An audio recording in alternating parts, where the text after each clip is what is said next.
నెల్లూరు జిల్లా అల్లూరు మండలం పూరిని పంచాయతీ నల్లచెరువుకట్ట ఎస్టీ కాలనీలో ప్రాథమిక పాఠశాలకు ఉపాధ్యాయుడు కమలాకర్ తరచూ పాఠశాలకు డుమ్మా కొడుతున్నట్లు విద్యార్థుల తల్లిదండ్రులు ఆగ్రహం వ్యక్తం చేస్తున్నారు. మా పాఠశాల ఒక అనాథగా మారిందని ఆవేదన వ్యక్తం చేస్తున్నారు. ఉపాధ్యాయుడు సక్రమంగా విధులకు హాజరు కావడం లేదని, పై అధికారులకు ఫిర్యాదు చేసినా పట్టించుకోవడం లేదని వాపోయారు. చివరకు తమ పిల్లలను వేరే స్కూల్లో చేర్పించేందుకు కూడా టీసీ ఇవ్వట్లేదని కాలనీ వాసులు మండిపడుతున్నారు. ఈ పాఠశాలలో 1వ తరగతి నుంచి 5వ తరగతి వరకు విద్యార్థులు విద్యను అభ్యసిస్తున్నారు. ఈ పాఠశాలలో పనిచేస్తున్న ఉపాధ్యాయుడు కమలాకర్ గత 20 రోజుల నుంచి విధులకు హాజరు కాకపోవడంతో విద్యార్థులు ఇబ్బందులు ఎదుర్కొంటున్నారు. వేరే ఉపాధ్యాయుణ్ణి నియమించకపోవడంతో ఓ విద్యార్థి ఉపాధ్యాయుని అవతారమెత్తి సైలెంట్ గా ఈ పాఠశాలకు నేనే టీచర్ని అంటూ పిల్లలను క్రమశిక్షణలో ఉంచుతున్నారు. గత 20 రోజుల నుంచి ఇదే తంతు కొనసాగుతుంది. ఎంఈఓ సునీతను యంత్రీ న్యూస్ వివరణ కోరగా అక్కడ విధులు నిర్వహిస్తున్న ఉపాధ్యాయుడు శనివారం వరకు సెలవులో ఉన్నాడని, సోమవారం పాఠశాలకు హాజరవుతారని అనుకున్నామని తెలిపారు. సోమవారం కూడా హాజరు కాకపోవడంతో మధ్యాహ్నం వచ్చి సదరు ఉపాధ్యాయుడు సెలవును పొడిగించాలని కోరినట్లు ఆమె తెలిపారు.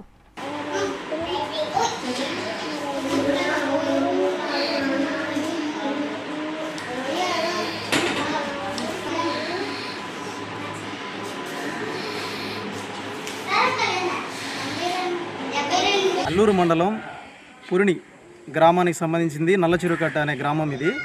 మా స్కూల్కి టీచర్ అనేవాళ్ళు ఇప్పటి వరకు ఎవరు కూడా లేరు. స్కూల్ ఓపెన్ చేసిన కాడి నుంచి ఏ టీచర్ వస్తున్నాడో ఎవరు వస్తున్నారో అనేది కూడా మాకు ఇప్పటివరకు అసలు తెలియడం లేదు సార్. కనీసం ఒక టీచర్ కంటిన్యూగా వచ్చేదైతే లేదు. ఎవరు వస్తున్నారు ఎప్పుడు వస్తున్నారు మాకు తెలియట్లేదు. కనీసం స్కూల్ అనాథలాగా పడి ఉంది. ఇక్కడ దారిని పోయే వాళ్ళు ఎవరైనా వచ్చి ₹1 వేస్తే ఏ విధంగా అయితే జరుగుతుందో అడుక్కునేవాడికి, అలాగా మా స్కూల్కి ఏ టీచర్ వస్తాడో ఎవరు రావట్లేదు కూడా మాకు అర్థం కావట్లేదు సార్.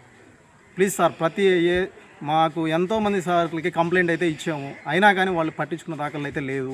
నల్లచెరువుకట్ట ఎస్టీ కాలనీ స్కూల్లోకి సరిగ్గా టీచర్ రావటం లేదు. దీన్ని బట్టి కొద్దిగా అందరు కలుసుకొని న్యాయం చేస్తే మాకు కొద్దిగా మంచిది.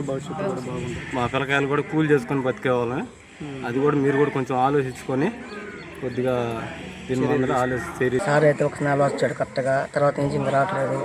మా పిల్లగాలు ఎట్లా స్కూల్ పోవాలన్నా తీసేయట్లేదు, బయట చేరిపోయాలని కూడా ఆయన కంటిన్యూగా రావట్లేదు. మేమేం చేయాలి సార్ చెప్పండి. ఇదిగా పై అధికారులకు కంప్లైంట్ చేసాం మేము. వచ్చారా కానీ వస్తున్నారు పోతున్నారు చూస్తున్నారు కానీ కంటిన్యూ కూడా ఒకరుగా సరిగ్గా తీసుకోవట్లేదు ఆయన మీద. కానీ మేమేం చేసాము అంటే అడగట్లేదని చెప్పి ఏం చేయట్లేదని చెప్పి అంత ఏనంగా ఉన్నామని చెప్పి మమ్మల్ని ఇది చేస్తున్నారా? కంటిన్యూగా ఒక టీచర్ మాకు కంటిన్యూగా రావాలా? ఎవరైనా సరే వస్తున్నారు పోతున్నారు, ఎవరు వస్తున్నారు ఎవరు పోతున్నారు, వచ్చిన వాళ్ళు సరిగా చెప్పట్లేదు. Narayana educational institutions Nellore NEET 2025లో కేవలం నెల్లూరు నారాయణ మెడికల్ అకాడమీ నుండి జాతీయ స్థాయి ఓపెన్ కేటగిరీలో 1000లోపు 9 ర్యాంకులు సాధించడంతో పాటు 397కు పైగా మెడికల్ సీట్లు సాధించి మరే ఇతర విద్యా సంస్థలు అందించలేని ఉత్తమ ఫలితాలు అందిపుచ్చుకున్నారు. నీట్ లాంగ్ టర్మ్ బ్యాచ్ కు జూలై 13 నుండి క్లాసులు ప్రారంభం. సంప్రదించండి నెల్లూరు నారాయణ మెడికల్ అకాడమీ.